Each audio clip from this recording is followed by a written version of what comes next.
Friends நேயர்களுக்கு வணக்கம். L Murugan அதிரடியான ஒரு கருத்தை தெரிவிச்சிருக்காரு. என்ன தப்புங்க? ஆர்எஸ்எஸ் உடைய கொள்கையை அதிமுக ஏத்துக்கிறதுக்கு என்ன தப்பு? அதிமுகவை ஆர்எஸ்எஸ் வழிநடத்துதல் என்ன தப்பு இருக்குது அப்படின்னு மத்திய அமைச்சர் எல் முருகன் அவர்கள் என்ன பண்ணிருக்காரு, கருத்து தெரிவித்திருக்காரு. இதை கேட்டு அதிமுக தரப்புல இருந்து இன்னும் ஒரு பதிலடி கொடுக்கவில்லை அப்படின்னு தான் இப்போ தமிழக அரசியல்ல ரொம்ப பரபரப்பா பேசப்படுது. என்ன நடந்தது அப்படின்னா, விஜய் மாநாட்டுல அதிமுகவை கடுமையா விமர்சிச்சார். பாஜக கண்ட்ரோல்ல அதிமுக இருக்கு, ஆர்எஸ்எஸ் உடைய கண்ட்ரோல்ல அதிமுக இருக்கு, ஆர்எஸ்எஸும் பாஜகவும் என்ன சொல்றாங்களோ அத பிசுகாம அதிமுகவின் பொதுச் செயலாளர் எடப்பாடி பழனிசாமியும் அதிமுக இருக்கிற எல்லாரும் என்ன பண்றாங்க, செய்யறாங்க. அதிமுகவை இயக்குறதே இந்த பாஜகவும் ஆர்எஸ்எஸும் தான் அப்படின்னு விஜய் அவர்கள் கடுமையான விமர்சனங்கள் முன்வைத்தார். இதற்கு தக்க பதிலடி கொடுக்கணும்ல அப்படின்னு அதிமுக இருக்கிறவங்க கொடுக்கல. எல் முருகன் வந்து சொல்றாரு, என்ன தப்பு சார் விஜய் சார், என்ன தப்பு? அதிமுகவை ஆர்எஸ்எஸ் இயக்குது, அதிமுகவை ஆர்எஸ்எஸ் வழி நடத்துது, அதிமுக கொள்கையில ஆர்எஸ்எஸ் கொள்கை தான் அதிமுக வழி நடத்துது, என்ன தப்பு, உங்களுக்கு என்ன பிரச்சனை அப்படின்னு விஜய்க்கு எல் முருகன் தக்க பதிலடி கொடுத்திருக்கிறார். அதிமுகவுடைய கொள்கைகள் என்ன, ஆர்எஸ்எஸ்க்கு அதிமுக எந்த அளவுக்கு ஆப்போசிட்டா நிக்குது, எதுக்காக அதிமுக என்ற கட்சியை தோற்றுவித்தார்கள் என்ற வரலாறுகள் இன்னும் மக்கள் மத்தியில நல்லா தெள்ள தெளிவா இருக்கு. சோ இதெல்லாம் மறைக்கணும். இப்போ பாஜக கூட கூட்டணி வச்சதுனால எல்லாத்துக்கும் அதிமுக அடிமையா இருக்குமா? திடீர்னு எடப்பாடி பழனிசாமி கோபம் கொண்டார். என்ன நினைச்சிருக்கீங்க அப்படின்னாரு. எல்லாத்துக்கும் நான் வந்து தலையாட்டு போவேன்னு நினைச்சீங்களா? எங்களை இயக்குறது எந்த சக்தியும் இல்ல, எங்க கட்சியை நாங்க மட்டும்தான் என்ன பண்ணுவோம், இயக்குவோம் அப்படின்னு சொல்லிட்டு யாருக்கும் அடிப்பணிஞ்சு நாங்க போக மாட்டோம் அப்படி இப்படின்னு வீர வசனம் எல்லாம் பேசினாரு எடப்பாடி பழனிசாமி. ஆனா இன்னைக்கு எல்முருகன் ஆர்எஸ்எஸ் பிடியில அதிமுக இருக்குது, ஆர்எஸ்எஸ் உடைய கண்ட்ரோல்ல அதிமுக இருக்குது, அதிமுகவை இயக்குறது ஆர்எஸ்எஸ் இருந்தா என்ன தப்பு அப்படின்னு சொல்லியிருக்கிறாரு. இதை கண்டித்து இங்க இருக்கிற அதிமுக ஒருத்தரும் கூட வாயை திறக்கலை. அது எப்படி சார் நீங்க சொல்லுவீங்க? எங்களுடைய கொள்கை வேறு, உங்களுடைய கொள்கை வேறு, எங்களுடைய வழி வேறு, உங்களுடைய வழி வேறு, இது கொள்கை கூட்டணி இல்ல தேர்தல் கூட்டணி அப்படின்னு எடப்பாடி பழனிசாமி ஓப்பனா வாய் திறந்து சொன்னாரு.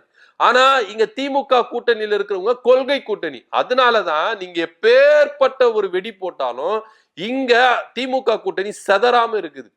இப்போ திருமாவளவன் அவர்களுக்கு வலைவிரிச்சு பார்த்தாங்க, கம்யூனிஸ்ட் மார்க்சிஸ்ட் கட்சிகளுக்கு வலைவிரிச்சு பார்த்தாங்க, மதிமுகவுக்கும் வலைவிரிச்சு பார்த்தாங்க, இப்ப காங்கிரஸுக்கு தமிழக வெற்றி கழகம் வலைவிரிச்சு பார்த்தது. எல்லா பாலும் 6 அடிச்சது திமுக, ஒரு பால் கூட விக்கெட் விழல. சோ அந்த அளவுக்கு இங்க கொள்கை ரீதியான கூட்டணியில இருக்கிறாங்க. ஆனா இங்க எடப்பாடி பழனிசாமி என்ன சொல்றாரு, இது தேர்தல் கூட்டணி தான், கொள்கை கூட்டணி இல்ல. தேர்தல் முடிஞ்ச உடனே நாங்க அக்ரிமெண்ட்டை கேன்சல் பண்ணிட்டு உங்க வழி நீங்க பாருங்க, எங்க வழியை நாங்க பாக்குறோம் அப்படின்னு நாங்க என்ன பண்ணுவோம், அக்ரிமெண்ட்டை போட்டுப்போம் அப்படின்னு எடப்பாடி பழனிசாமி சொன்னார். இதுக்கு நேர் ஆப்போசிட்டா எல்முருகன் எங்க கொள்கை கூட்டணி, அதிமுக எங்க கொள்கை கூட ஒத்து போகுது, ஆர்எஸ்எஸ் கொள்கை கூட அதிமுக ஒத்து போகுது, அதிமுகவை இயக்குறது ஆர்எஸ்எஸ் தான் அப்படின்னு சொல்லி இருக்கிறாரு. இதற்கு எடப்பாடி பழனிசாமி தரப்புல இருந்து எந்த பதிலும் சொல்லவில்லை.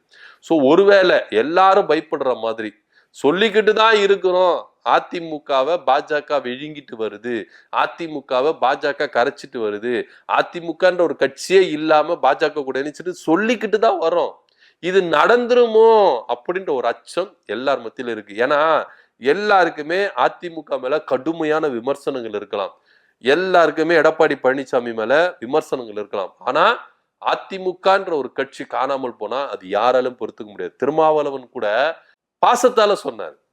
ஏன்னா அதிமுக கூட்டணியில திருமாவளவனும் இருந்திருக்கிறார். ஏன்னா இதே ஜெயலலிதா அவர்கள் வைகோ அண்ணன் ஆனார், திருமா தம்பி ஆனார் அப்படின்ற ஒரு முழக்கத்துல என்ன பண்ணாங்க, கொடுத்திருக்கிறாங்க.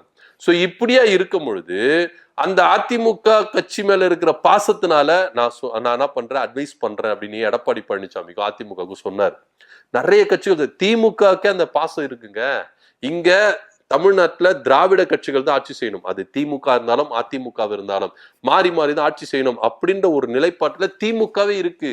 மூன்றாவதா ஒரு மதவாதத்தையோ இல்ல பாசிசத்தையோ சனாதனத்தையும் உள்ள நுழைச்சிடக்கூடாது, தமிழ்நாட்டுக்கு அது கெடுதி அப்படின்ற ஒரு விவகாரத்துல திமுக ரொம்ப குறிக்கோளா இருக்கு. திமுக மாத்திரமல்ல, திமுக கூட்டணியில் இருக்க எல்லா கட்சிகளும். சோ இப்படியா இருக்கும் பொழுது அதிமுக இங்க கரைந்து போயிடக்கூடாது, காணாம போயிடக்கூடாது அப்படின்ற ஒரு அக்கறை இங்க இருக்கிற திமுக உட்பட எல்லாருக்குமே இருக்குது. அதுல எந்த வித மாற்று மக்களுக்கும் இருக்குது. திமுக கட்சிகளுக்கு மட்டும் இல்ல, மக்களுக்கும் இருக்குது அப்படின்றதுதான் நிதர்சனமான உண்மை. சோ இப்படியா இருக்கும் பொழுது எல்முருகன் இந்த மாதிரி ஒரு தகவலை சொல்லும் போது இந்நேரத்துக்கு அதிமுக இறங்கி அடிச்சிருக்க தேவை இல்லையா? எப்படிங்க நீங்க சொல்லலாம்? இங்க தேசிய ஜனநாயக கூட்டணி ஆட்சி தான், கூட்டணி ஆட்சி தான், கூட்டணி ஆட்சி தான் பாஜக சொல்லும் போதெல்லாம் பயங்கரமா கோவப்பட்டாரு எடப்பாடி பழனிசாமி. எல்லாருமே விமர்சிச்சாங்க. அதனால நாங்க தனிப்பித்து பெரும்பான்மை என்ன பண்ணுவோம், ஆட்சி செய்வோம் அப்படி இப்படின்னு சொல்லியிருந்தாங்க. ஆனா இன்னைக்கு எல்முருகன் இப்படி பேசும்பொழுது எதுக்கு நீங்க அமைதியா இருக்கணும், வாயை கட்டி இருக்கணும்? அப்போ ஒருவேளை எல்லாத்தையும் நீங்க தாரவாத்து கொடுத்துட்டீங்களா என்ன? ஒரு விளக்கமும் நம்மளுக்கு புரியவில்லை. எல்முருகன் இப்படி சொல்றாருன்னா உடனே இங்க இருக்கிறவங்க வந்து இறங்கி இதே ஜெயக்குமார் என்ன பண்ணாரு, பாஜகவில தான் தோத்தோம் அப்படின்னாரு. இன்னைக்கு பாஜகவை சேர்ந்த ஒரு மத்திய அமைச்சர் எல்முருகன் RSS உடைய பிடியில தான் அதிமுக இருக்கு, அதிமுக வழி நடத்துறது RSS தான், இதுல என்ன தப்பு இருக்குன்னு கேட்கிறதே ஒரு தப்பு தான். ஏன்னா இங்க உங்களுடைய கொள்கை வேற, இந்த அதிமுகவுடைய கொள்கை வேற.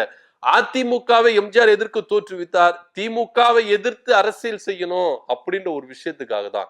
ஆனா இன்னைக்கு உங்க பாதை எப்படிக்கா போகுது?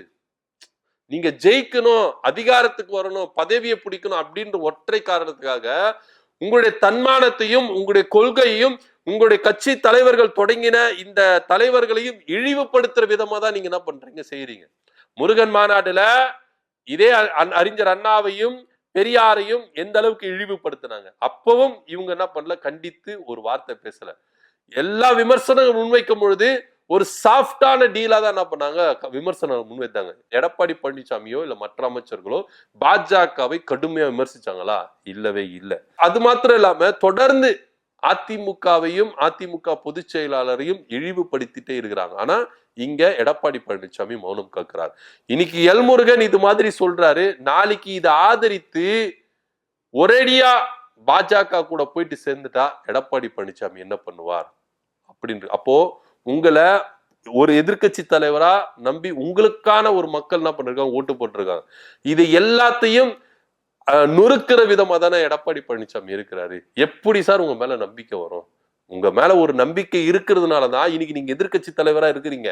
அந்த எதிர்கட்சி தலைவர் உட்கார வச்சதுக்கும் மக்கள் தான், மக்கள் இல்லாம எல்லாம் இல்ல, அந்த மக்கள் தான் உங்களை எதிர்கட்சி தலைவரா இருந்தாங்க. நீங்க இப்படியே செயல்பட்டு இருந்தா எதிர்கட்சி தலைவரா கூட உட்கார முடியாது அப்படின்றதுதான் நிதர்சனமான உண்மையா இருக்கு. ஏன்னா நீங்க கண்டித்து ஒரு அறிக்கை விட்டுருக்கணும். எல்முருகன் சொன்னது தவறு, எங்களுடைய கொள்கையில நாங்க பிசுகாம இருக்கிறோம், எங்களை வழி நடத்துறது யாருமே இல்ல, யாரும் எங்களை கண்ட்ரோல் பண்ண முடியாது அப்படின்னு எடப்பாடி பழனிசாமி எல்முருகனுக்கு தக்க பதிலடி கொடுத்திருக்கணும். ஆனா கொடுக்கவே இல்லை. பயந்து கிடக்குறாங்க எடப்பாடி பழனிசாமியும் அதிமுகவும். எதுக்கு இந்த பயம்?